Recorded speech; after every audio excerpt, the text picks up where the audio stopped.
প্রিয় ছাত্রছাত্রীরা, আজকে আমি তোমাদেরকে এই ভিডিওর মাধ্যমে ক্লাস 5-এর আমাদের পরিবেশে যে সমস্ত প্রশ্নগুলো দেওয়া হয়েছে 2025 সালের রায়ামার্টিন প্রশ্নবিচিত্রাতে থার্ড সামেটিভের জন্য অর্থাৎ তৃতীয় পর্যায়ে মূল্যায়নের জন্য স্কুল নম্বর 4 পেজ নম্বর 221 এই 4 নম্বর স্কুলে যে সমস্ত প্রশ্নগুলো আছে সমস্ত প্রশ্নের উত্তর আমরা আলোচনা করবো আজকে এই ভিডিওর মাধ্যমে।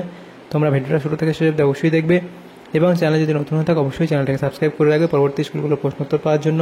এবং এর আগের স্কুলগুলোর প্রশ্নোত্তর আমরা আলোচনা করে দিয়েছি, তোমরা প্লেলিস্ট থেকে পেয়ে যাবে সেই প্রশ্নোত্তরগুলো দেখে নিও সেখান থেকে। আজকে আমরা আলোচনা করবো 4 নম্বর স্কুলের প্রশ্নোত্তরগুলো। তো এখানে দেখো যে প্রশ্নগুলো আছে সেগুলো আলোচনা করবো আজকে। এই প্রশ্নোত্তরের পিডিএফ তোমরা পরবর্তীতে আমাদের টেলিগ্রাম চ্যানেল থেকে পেয়ে যাবে। ডেসক্রিপশনে আমাদের টেলিগ্রাম চ্যানেলের লিঙ্ক দেওয়া হয়েছে, সেখান থেকে তোমরা যুক্ত হতে পারবে টেলিগ্রাম চ্যানেলে। তো সেখানে পরবর্তীতে পিডিএফগুলো তোমরা পেয়ে যাবে। 1 নম্বর কী বলা আছে দেখো, শূন্যস্থান পূরণ করো। 1.1 কলা পেঁপে ড্যাশ কাণ্ডের গাছ, তাহলে হবে কি নরম কাণ্ডের গাছ, নরম কাণ্ডের গাছ। এর পরের প্রশ্ন যেটা দেওয়া হচ্ছে কি বেশিরভাগ সময়ে মানুষ ড্যাশ বাঘ মেরেছে, তাহলে বেশিরভাগ সময়েই মানুষ চিতাবাঘ মেরেছে। এরপরে ড্যাশ হলো পশ্চিমবঙ্গের প্রধান খনিজ সম্পদ, তাহলে এটা হবে কি কয়লা, কয়লা হলো পশ্চিমবঙ্গের প্রধান খনিজ সম্পদ। এরপরে কয়লা পেট্রোলিয়াম দুটিকেই বলে ড্যাশ জ্বালানি, তাহলে কি বলে, দুটিকে জীবাশ্ম জ্বালানি বলা হয়। এর পরের প্রশ্ন কি, সেটা হলো পরের প্রশ্নটা হচ্ছে যে একটি জলবিদ্যুৎ কেন্দ্র আছে ভুটানের ড্যাশ এ, তাহলে লিখবে ঝালং এ, ভুটানের ঝালং, এটা ঝালং।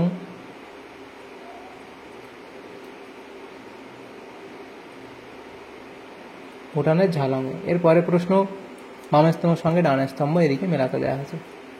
প্রথমটা কি অপরিচালিত শক্তি, সেটা মিলবে এখানে সৌর বিদ্যুৎ, অপরিচালিত শক্তি। তোমাদের বোঝার সুবিধা কালার আমি আলাদা করে দিচ্ছি। দেখো পরেরটা রিক্সা কলকাতায় এসেছে, সেটা হবে 1900 সালে। এরপরে আছে সেটা হলো পরিবেশ বান্ধব পরিবহন, সেটা এখানে হবে পরিবেশ বান্ধব পরিবহন, এটা হবে তোমাদের সাইকেল। এরপরে যেটা আছে সেটা হলো যে পথের পাঁচালী, তাহলে পথের পাঁচালী কোনটা হাতে মিলবে, সেটা হচ্ছে বিভূতিভূষণ বন্দ্যোপাধ্যায়, তাহলে এটা তোমাদের এই কালার দিয়ে করি, বিভূতিভূষণ বন্দ্যোপাধ্যায়। এরপরে যেটা হলো সেটা এখানে তোমাদের প্যাপিরাস, এটা করে দিই, প্যাপিরাসটা হচ্ছে কি কাগজ, এখানে খয়ের সাথে এভাবে তোমরা মিলিয়ে নেবে। এরপরে যেগুলো আছে দেখো সেটা কি বলা হয়েছে পরের প্রশ্নগুলো। পরের প্রশ্ন হচ্ছে দিনের দাগে নিচের বাক্সটি পূরণ করো।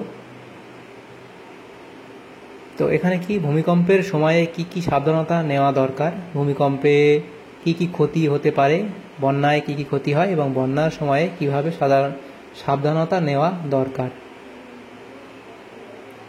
তো এখানে এই ছকগুলো এখানে ভর্তি করতে হবে। তাহলে দেখো প্রথমে এখানে কি লিখবে, ভূমিকম্পের সময় কি কি সাবধানতা নেওয়া দরকার, বাড়ির ভিতর থেকে ফাঁকা জায়গায় চলে আসা দরকার। 2 হচ্ছে দেখো এটা বার হতে না পারলে, অর্থাৎ বাড়ির থেকে বার হতে না পারলে টেবিল খাট বা শক্ত কিছুর তলায় আশ্রয় নেওয়া। এরপরে ভূমিকম্পের কি কি ক্ষতি হতে পারে সেটা লিখবে, অসংখ্য মানুষের জীবজন্তুর মৃত্যু হয়। এবং 2 লিখবে রাস্তাঘাট ঘরবাড়ি সেতু বাঁধ কলকারখানা ভেঙে পড়ে। বন্যায় কী কী ক্ষতি হয়, মাঠের ফসল জলে ডুবে নষ্ট হয়, বহু জীবজন্তু জলে ডুবে মারা যায়। আর বন্যার সময় কীভাবে সাবধানতা নেওয়া দরকার দেখবে, সময় মতো উঁচু নিরাপদ স্থানে আশ্রয় নিতে হবে এবং দ্বিতীয় জল ফুটিয়ে শোধন করে পান করতে হবে। এরপরের প্রশ্ন দেখো বলা হয়েছে কি নিচের বাক্যগুলির পাশে সত্য বা মিথ্যা লেখো। প্রথম যেটা এখানে বলা হয়েছে সেটা হলো এখানে আমাদের প্রায় 500 বছর আগে গ্যালিলিও গ্যালিলি টেলিস্কোপ আবিষ্কার করেন, এটা এখানে তোমাদের সত্য বলা হয়েছে, এটা সত্য বলা হয়েছে। এরপরে চাঁদ আছে পৃথিবী থেকে প্রায় 4000 কিলোমিটার দূরে, এটা এখানে তোমাদের মিথ্যা বলা হয়েছে, আমি ক্রস লিখছি। এরপরে চাঁদ পৃথিবীতে 12 দিন 29 ঘন্টায় 1 পাক ঘুরে আসে, এটা এখানে ভুল বলা হয়েছে। এরপরে 12টার পর ঘড়ির কাঁটা দুটি এক জায়গায় হবে একটায়, এটা এখানে তোমাদের সত্য বলা হয়েছে, আমি রাইট দিচ্ছি সেটা। না এটা হবে না, এটা ভুল হবে, কারণ দেখো কী বলেছে 12টার পর ঘড়ির কাঁটা দুটি এক জায়গায় হবে একটায়, এটা এখানে এটাও ভুল বলা হয়েছে। নেক্সট প্রশ্ন কি সূর্যই সব শক্তির উৎস, এটা এখানে সত্য বলা হয়েছে। আর সূর্য থেকে পৃথিবীতে আলো আসে প্রায় 8 মিনিটে, এটা এখানে সত্য বলা হয়েছে। আমি যেগুলো ঠিক সেগুলো রাইট দিচ্ছি, ভুলগুলো ক্রস চিহ্ন দিচ্ছি। প্রায় 100 কোটি বছর আগে সূর্যের জন্ম হয়, এটা এখানে ভুল বলা হয়েছে। এরপরে প্রশ্ন, 14 বছর বয়স পর্যন্ত লেখাপড়া করা আমাদের অধিকার, এটা সত্য বলা। তাহলে দেখো, প্রথমটা সত্য, দ্বিতীয়টা মিথ্যা, তারপরটা মিথ্যা, তারপরটা মিথ্যা, তারপরটা সত্য, তারপরটা সত্য, আবার মিথ্যা, আবার সত্য। এরপরে প্রশ্নগুলো কি? 5-এর দাগের প্রশ্ন, নিচের প্রশ্নগুলির উত্তর দাও যে কোনো 3টি। তো এই প্রশ্নগুলো এবং 6-এর দাগের প্রশ্নগুলো নেক্সট পেজে আলোচনা করবো আমরা। প্রথম প্রশ্ন ছিল 5-এর দাগের 1, মানুষ কেন গাছ কেটে ফেলছে? তাহলে লিখবে, মানুষ চাষবাসের জন্য জমি তৈরি করার ফলে বন হারিয়ে যাচ্ছে বা গাছ কেটে ফেলছে। মানুষের প্রয়োজনীয় কাঠ সংগ্রহের জন্য নির্বাচনে গাছ কাটা হয়। তারপরে রাস্তাঘাট তৈরির জন্য বন ধ্বংস করা হচ্ছে, অর্থাৎ গাছ কাটা হচ্ছে। কলকারখানা, ড্যাম প্রভৃতি তৈরির জন্য বনভূমি হারিয়ে যাচ্ছে, অর্থাৎ বনভূমি ধ্বংস করা হচ্ছে, গাছ কেটে ফেলা হচ্ছে। মানুষের ঘরবাড়ি নির্মাণ এবং শহর ও নগর তৈরির জন্য ক্রমশ বন হারিয়ে যাচ্ছে, অর্থাৎ সেই জায়গাগুলোতে গাছ কেটে ফেলা হচ্ছে। এরপরে প্রশ্ন, রবীন্দ্রনাথ ঠাকুর যখন কবিতা লিখেছিলেন তখন এদেশে বাঘের সংখ্যা কত ছিল? 40,000-এর বেশি। কয়লা কিভাবে তৈরি হয়? লিখবে, মাটি ধস নামে কেন? খনি থেকে অধিক পরিমাণে খনিজ সম্পদ তোলা হলে নিচে ফাঁকা হয়ে যায়, ফলে ওপরের মাটি অবলম্বন না পেয়ে ধসে পড়ে। পানসি কি? পানসি হলো লম্বাটা ধরনের হালকা ডিঙি নৌকার মতো জলযান, এতে পাল খাটানো থাকে, পালে হাওয়া লাগলে এগুলি খুব জোরে যেতে পারে।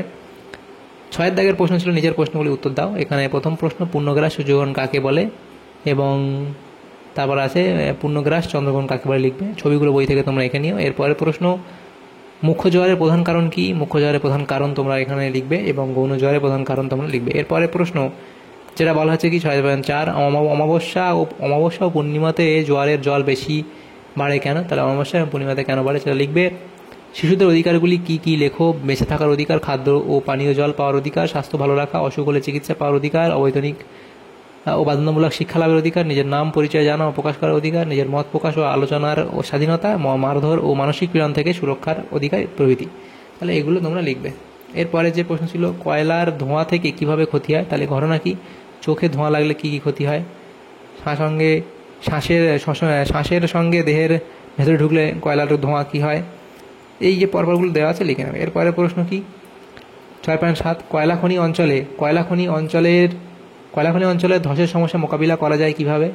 এই পয়েন্টগুলো তোমরা লিখবে। এরপরে অপ্রচলিত শক্তি কোনগুলি? তাহলে অপ্রচলিত শক্তিগুলোর নাম লিখবে। সৌরশক্তি, বায়ুশক্তি, জৈবায়ু শক্তি, জলভাটা শক্তি, ভূতাপ শক্তি, সমুদ্র তরঙ্গ শক্তি। কিভাবে সেগুলি প্রচলিত হবে? তাহলে এইগুলি কিভাবে প্রচলিত হবে সেটা লেখা আছে, যে এগুলো লিখবে। এরপরের যে প্রশ্ন আছে দেখো, পরের প্রশ্ন হচ্ছে কত? 6.18, 6.9, রাস্তায় বেরোলে তুমি কি কি করবে না? তাহলে এই 10টা জিনিস রাস্তায় বেরোলে করবে না, তাহলে এটা লিখে নিলে।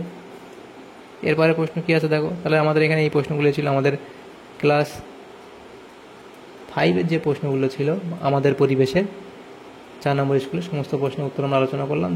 দুটো প্রশ্ন শুধু ড্রয়িং বাদ দিয়ে, আঁকা বাদ দিয়ে বাকি সমস্ত প্রশ্নের উত্তর আমরা করলাম আমাদের পরিবেশের 4 নম্বর স্কুলে ক্লাস 5-এর থার্ড সামেটিভের জন্য। তোমাদের যদি সামান্যতম উপকার এসে থাকে ভিডিওটা অবশ্যই লাইক করবে এবং বেশি বেশি করে বন্ধুদের সাথে শেয়ার করবে, এবং পরবর্তী যে স্কুলগুলো আছে সেগুলোর প্রশ্ন উত্তর পাওয়ার জন্য অবশ্যই তোমরা আমাদের চ্যানেলটাকে সাবস্ক্রাইব করে রাখবে।